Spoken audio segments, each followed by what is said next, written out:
Hello everyone, मैं अमित कुमार मौर्य फिर से मौजूद आपके सामने आज की तीसरी क्लास लेकर करंट अफेयर्स की। और आज कुछ नया सीखने की कोशिश करेंगे।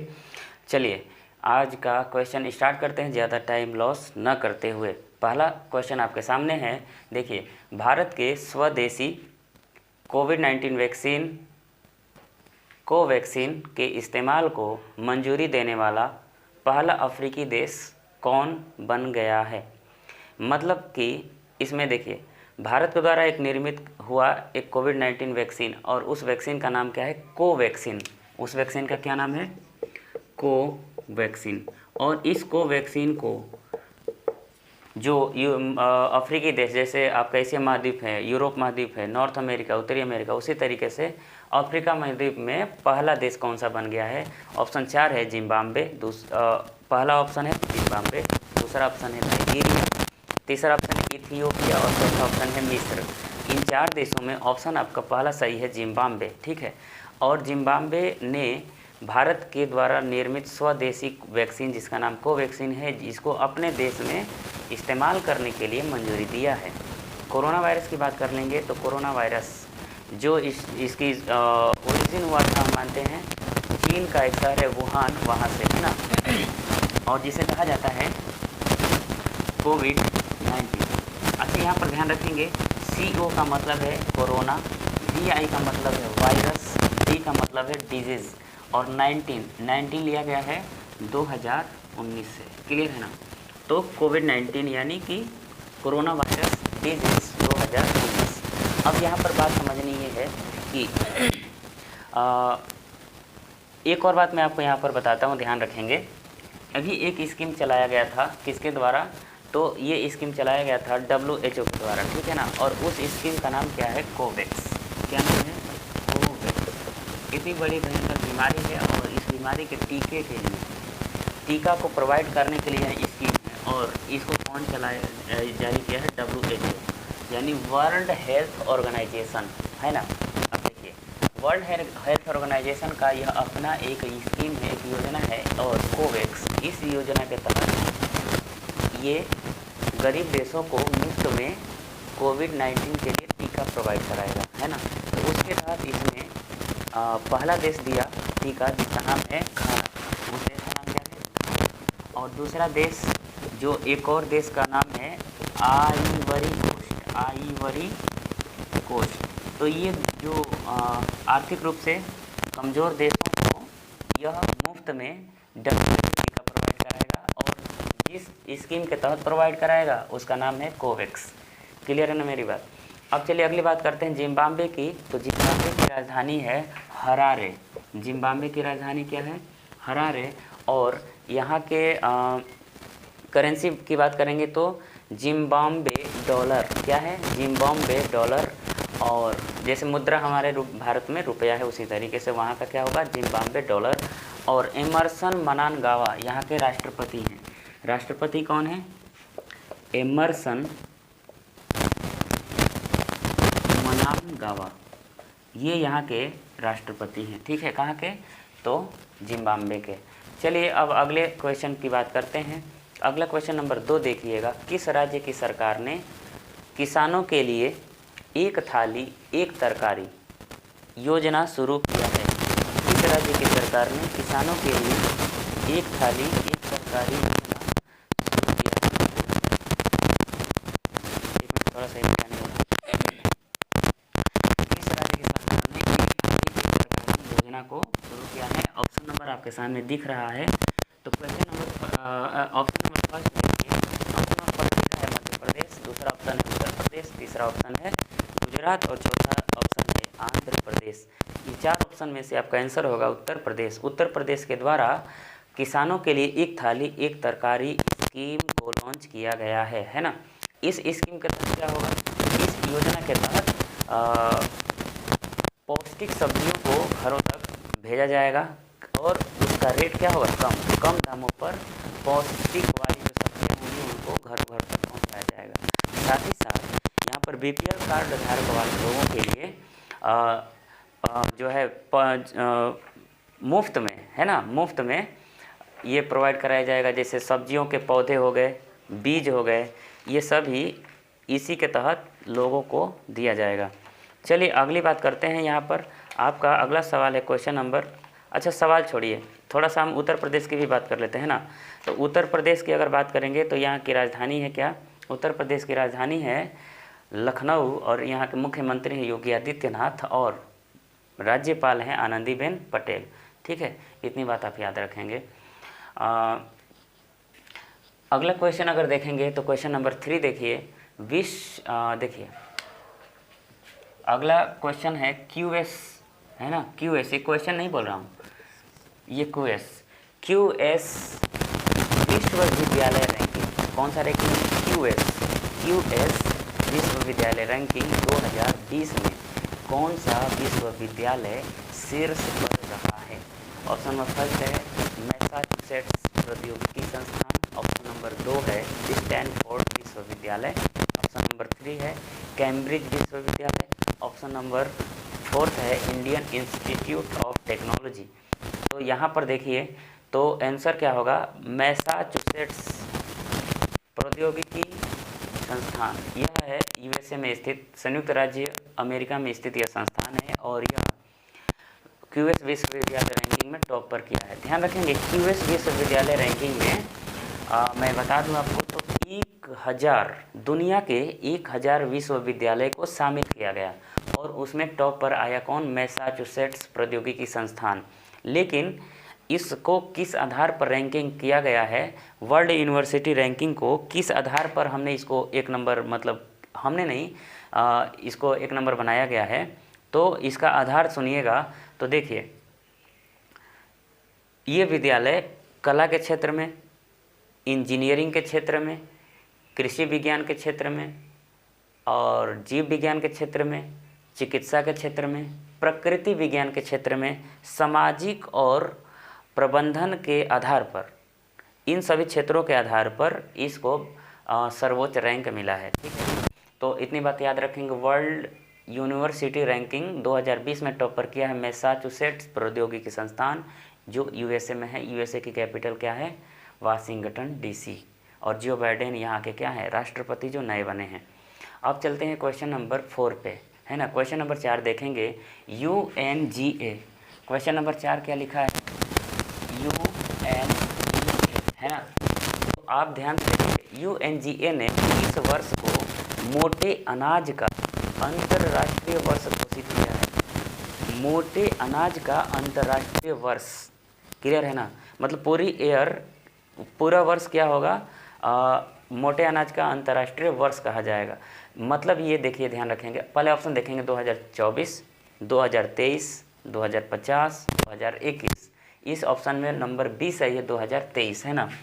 तो 2023 को UNGA ने मोटे अनाजों का अंतर्राष्ट्रीय वर्ष घोषित किया है। मतलब कि मोटे जो अनाज हो गया, धान हो गया, तो इन सब अनाजों के लिए लोगों के प्रति जागरूकता बढ़ाना कि इसकी खेती अच्छी तरीके से करें, टेक्निकली करें और साथ ही साथ इनकी उपयोगिता के बारे में लोगों को जागरूक करा जाए। क्योंकि वर्तमान में जो क्लाइमेट चेंज हो रहा है, इस तरीके से लोग अलग अलग फसलों से जोड़ दे रहे हैं, तो इसलिए ध्यान रखेंगे। UNGA का फुल फॉर्म की अगर बात करेंगे यूनाइटेड नेशन जनरल असेंबली, इसका फुल फॉर्म क्या होगा? मैं लिखता हूँ, आप है ना, United nation general assembly. United nation general assembly इसका फुल फॉर्म होगा, यानी कि संयुक्त राष्ट्र महासभा। क्या होगा? संयुक्त राष्ट्र महासभा इसका हिंदी होगा। मैं लिखता हूँ संयुक्त राष्ट्र महासभा। इसकी स्थापना की अगर बात करेंगे तो इस संयुक्त राष्ट्र महासभा की स्थापना हुआ था 1945 में और हेडक्वार्टर का स्थापना हुआ था 1945 में। और इसके अगर हेडक्वार्टर की बात करेंगे तो न्यूयॉर्क, कहाँ है? न्यूयॉर्क। और ये कहाँ पर है? यह शहर है USA। तो इतनी बात याद रखेंगे। अच्छा ध्यान रखेंगे, जो संयुक्त राष्ट्र महासभा है, इसमें भारत के द्वारा यह प्रायोजित किया गया और इसमें 70 से अधिक देशों ने पार्टिसिपेट किया और अंतर्राष्ट्रीय देशों को मनाने के लिए अंतर्राष्ट्रीय वर्ष घोषित किया। किसको? 2023 को। अब चलिए क्वेश्चन नंबर अगली बात करते हैं। तो यहाँ पर आप याद रखेंगे संयुक्त राष्ट्र महासभा और इसकी स्थापना याद रखेंगे 1945 और संयुक्त राष्ट्र महासभा की हेडक्वार्टर कहाँ पर होगा? यूएसए में होगा। अब चलिए क्वेश्चन नंबर अगला बात करते हैं। क्वेश्चन नंबर कौन सा था भाई? क्वेश्चन नंबर 4 हो गया ना। क्वेश्चन नंबर 5 देखिए। क्वेश्चन नंबर 5 है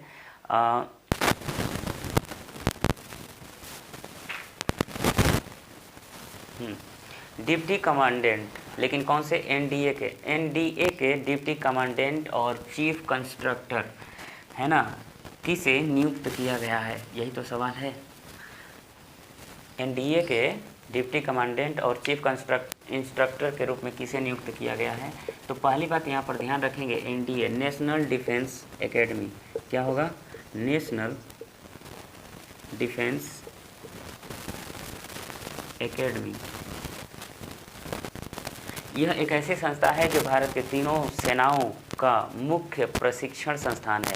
तीनों सेनाओं का मुख्य प्रशिक्षण संस्थान एनडीए, जिसकी स्थापना की गई थी 7 दिसंबर 1954 को एनडीए की स्थापना की गई थी। और इसके हेडक्वार्टर है, मुख्यालय कहाँ पर है? तो पुणे। और पुणे कहाँ पर है? तो महाराष्ट्र राज्य में। मेरी बात समझ में आ गया? अब अगली बात समझिएगा,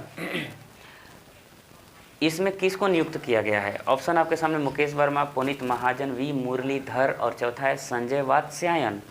बिल्कुल सही, इसका चौथा ऑप्शन होगा संजय वात्स्यायन, जिनको एनडीए के डिप्टी कमांडेंट और चीफ इंस्ट्रक्टर के रूप में नियुक्त किया गया है।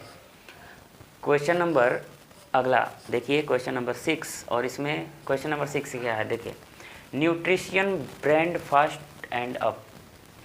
Nutrition brand fast and up के नए ब्रांड एम्बेसडर कौन बने हैं? यानी कि देखिए, एक न्यूट्रिशन मतलब पोषण ब्रांड है जिसका नाम है फास्ट एंड अप के नए ब्रांड एम्बेसडर बनाए गए। ब्रांड एम्बेसडर का मतलब प्रचारक। और इसमें ऑप्शन नंबर फर्स्ट है Vivek Bindra, option number second है Alia Bhatt, option number third है Madhuri Dixit, option number fourth है शिल्पा शेट्टी। तो ध्यान रखेंगे, अभिनेत्री शिल्पा शेट्टी को फास्ट एंड अप के नए ब्रांड एम्बेसडर बनाया गया है। क्लियर है ना? इतनी बात समझ में आ गया। और अब चलिए आगे बात करते हैं। जिस तरीके से आपने टीवी के लिए देखा है अमिताभ बच्चन को अगला क्वेश्चन नंबर कितना था? 7। क्वेश्चन नंबर 7 देखिए क्या लिखा गया है। A new silk road. क्या लिखा गया है? A new silk road, India, China and the geopolitics of Asia. A new silk road, India, China and the geopolitics of Asia, ये पुस्तक का नाम है। और इस पुस्तक को किसने लिखा है? समझ में आ रहा है? तो आप भी इसे नोट करेंगे, है ना? समझ में आ रहा है कि नहीं आ रहा है? ए न्यू सिल्क रोड, अच्छा ये तो लिखा ही है, आप देख करके लिख लीजिएगा। A new silk road, India, China and the geopolitics of Asia के लेखक का नाम पूछा गया है। ऑप्शन ए है रस्किन बॉन्ड, ऑप्शन बी है अरुंधति राय, ऑप्शन सी है किंगसुक नाग, ऑप्शन डी है अमित गुप्ता। तो यहाँ पर आपका ऑप्शन नंबर बी सही है और वह ऑप्शन है आपका किंगसुक नाग, है ना। चलिए अब कुछ और ये किताब का नाम नोट कर लिखेंगे, याद रखेंगे। A new silk road, India, China and the geopolitics of Asia. कुछ नए किताबों के नाम अपनी कॉपी में नोट कीजिए और ध्यान रखेंगे पूछा जाएगा आपसे, है ना। पहला है माई लाइफ, मैंने कल ही बताया था कल वाली वीडियो में, my life my mission. My life my mission ये जो पुस्तक है, इस पुस्तक के लेखक कौन है? ये आत्मकथा है किसकी? बाबा रामदेव की। तो बाबा रामदेव के जितने भी जीवन उतार चढ़ाव हुए उन सभी के बारे में यहाँ पर लिखा गया है। अगले क्वेश्चन की बात करेंगे तो ए प्रोमिस्ड लैंड, अगली बुक है ए प्रोमिस्ड लैंड।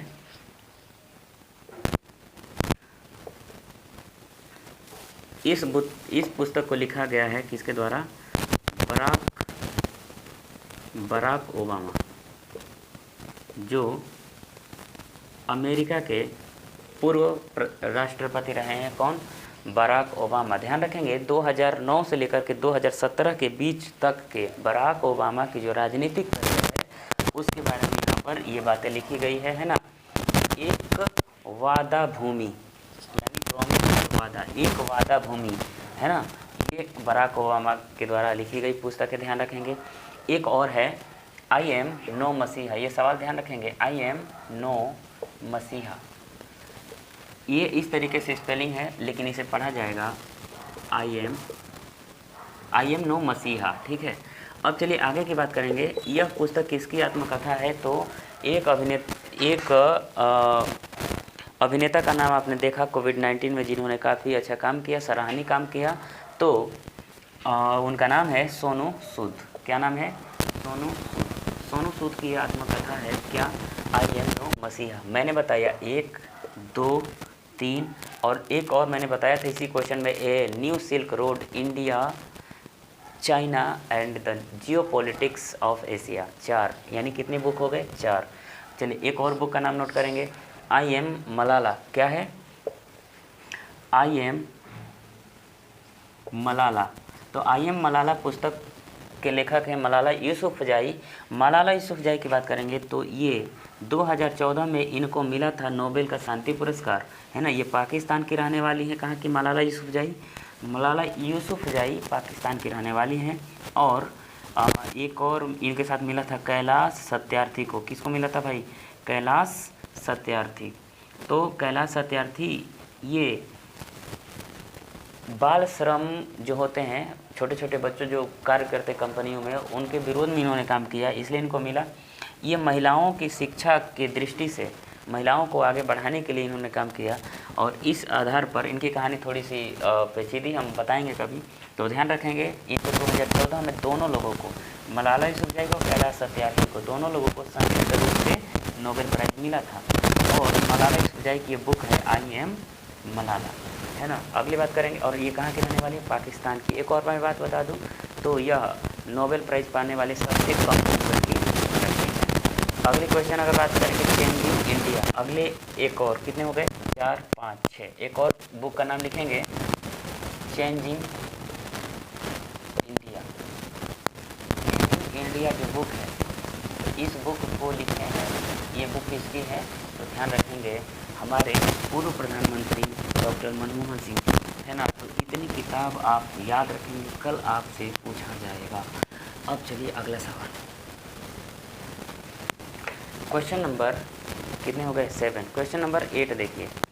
आवास और शहरी मामलों के मंत्रालय द्वारा जारी ईज ऑफ लिविंग इंडेक्स 2020।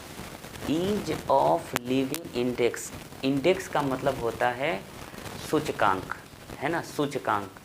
तो ये जारी कौन किया है? आवास और शहरी मामलों के मंत्रालय द्वारा जारी किया गया है। क्या नाम है? ईज ऑफ लिविंग इंडेक्स 2020 में कौन सा शहर शीर्ष पर है, टॉप पर है? तो इसका ऑप्शन आपके सामने बेंगलुरु, अहमदाबाद, भोपाल, पुणे। अच्छा, यहाँ पर एक और मैं बात बता दूँ आपको हाँ, ये जो ईज ऑफ लिविंग इंडेक्स 2020 है, इसमें क्या किया गया है? यह किस आधार पे मतलब लॉन्च किया गया है? मतलब इसमें उन शहरों को देखा गया है जो अच्छा प्रदर्शन किए हैं विकास के क्षेत्र में, या फिर वहाँ के लोगों के जीवन अच्छा बेहतर हो, साथ ही साथ वहाँ की क्वालिटी अच्छी हो संसाधनों की, और इन्हीं सभी विभिन्न प्रभावों के मूल्यांकन को करते हुए ये इंडेक्स जारी किया गया है आवास और शहरी मामलों के मंत्रालय के द्वारा। ठीक है, ध्यान रखेंगे। आवास और शहरी मामलों के मंत्रालय के मंत्री कौन है? तो हरदीप सिंह पुरी। क्लियर है ना, हरदीप सिंह पुरी। अच्छा, एक बात मैं और बता दूं, यहाँ पर इस सूचकांक में दूसरे स्थान पर जो शहर आया है पुणे, तीसरे स्थान पर जो शहर आया है अहमदाबाद। पुणे किस राज्य का शहर है? तो महाराष्ट्र का। और अहमदाबाद कहाँ का शहर है? तो गुजरात का। ठीक है, चलिए अब आगे बढ़ते हैं हम, और क्वेश्चन नंबर 9 देखिए। किस स्पेस एजेंसी ने स्टारशिप SN10 रॉकेट का सफलतापूर्वक परीक्षण किया है? तो इसमें ऑप्शन देखेंगे इसरो, स्पेस एक्स, नासा और CNS। तो यहाँ पर आपका आंसर होगा option number B, SpaceX. SpaceX एक यह US की कंपनी है, USA संयुक्त राज्य अमेरिका की कंपनी है। यह एक निजी कंपनी है। क्या है? निजी कंपनी। निजी कंपनी का मतलब प्राइवेट कंपनी। जैसे इसरो तो सरकारी हमारी भारत की, नासा सरकारी है अमेरिका की, लेकिन स्पेस एक्स यह निजी कंपनी है ना। और इस कंपनी के द्वारा ही SN10 प्रोटोटाइप रॉकेट का सफलतापूर्वक लॉन्चिंग की गई है ना। इसका काम क्या होगा?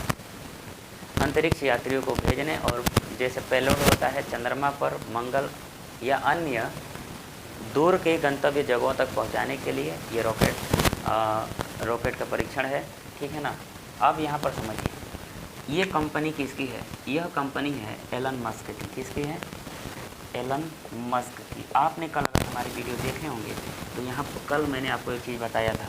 क्या बताया था भाई? कि हुरून ग्लोबल रिच लिस्ट जारी किया गया था। हुरून वैश्विक धनी व्यक्तियों की लिस्ट जारी की गई थी और उस लिस्ट में सबसे धनी व्यक्ति कौन थे? Elon Musk. और उस लिस्ट में दूसरा सबसे धनी व्यक्ति कौन थे? Jeff Bezos. मैंने यहाँ पर अपने भारत में भी शामिल बताए थे। कौन?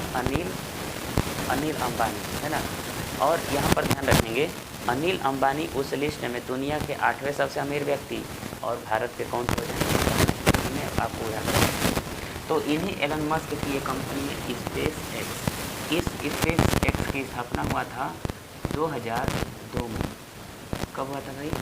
2002 में इस स्पेस एक्स की स्थापना की गई थी और इसकी हेडक्वार्टर है कैलिफोर्निया। कैलिफोर्निया भी कहाँ पर है? USA America.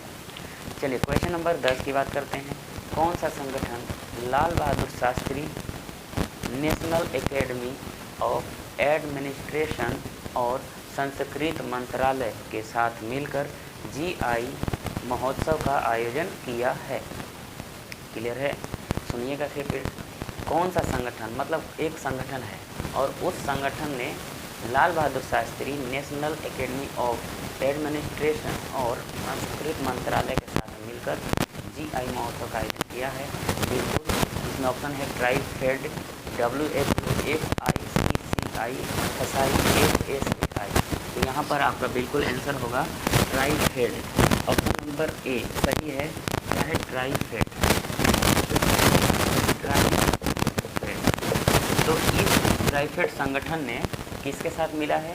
तो Lal Bahadur Shastri national academy of administration और संस्कृत मंत्रालय इसके साथ मिल करके और GI महोत्सव का आयोजन किया है ना। लेकिन इसमें क्या होगा? इसका पहले फुल फॉर्म देखिए। Tribes cooperative marketing federation of India. देखिए,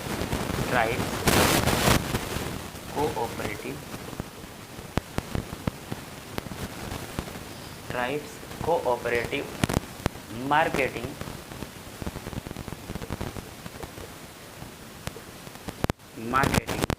फेडरेशन ऑफ इंडिया, ये इसका फुल फॉर्म होगा, है ना। अगर हिंदी में बात करेंगे तो भारतीय जनजातीय सहकारी विपणन विकास परिसंघ, ठीक है। तो इसने Lal Bahadur Shastri national academy of administration और संस्कृत मंत्रालय के साथ मिल करके GI महोत्सव को लॉन्च किया है या आयोजन किया गया है ना। 4 और 5 मार्च को इसका आयोजन किया गया था।